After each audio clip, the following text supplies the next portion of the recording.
Hello. In this example, we want to look at the square root property. Now, the square root property says if x squared equals d, then x equals plus or minus the square root of d. Now, I want to go ahead and prove this real quick.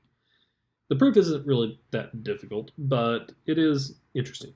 So we have x squared equals d. And what I'm going to do is I'm actually going to prove this by factoring, which means I'm going to get everything on one side as 0 on the other. So I'm going to go ahead and subtract d from both sides, which gives me x squared minus d equals 0.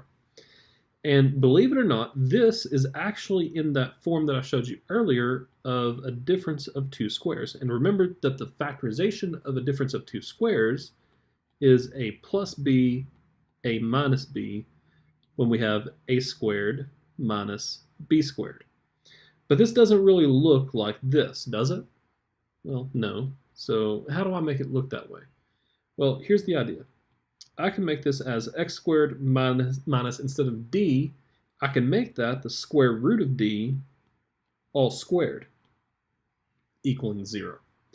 And as a result, this actually looks like the difference of two squares.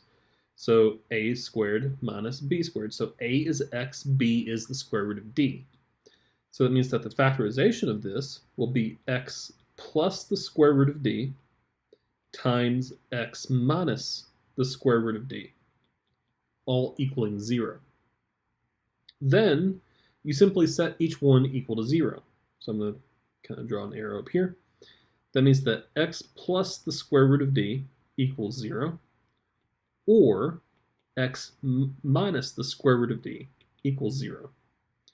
Then, of course, subtract the square root of d from the left one, so x equals negative square root of d, and on the other one, x equals positive square root of d. And here's the thing, when you write this down, you can write it down as negative square root of d, comma, positive square root of d if you want. But my recommendation is to ignore doing this. It's actually a lot easier to just write down a plus or minus square root of d.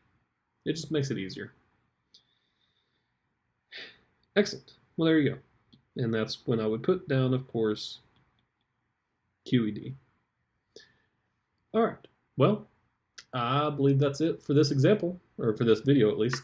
I will see you in the next one. Have fun.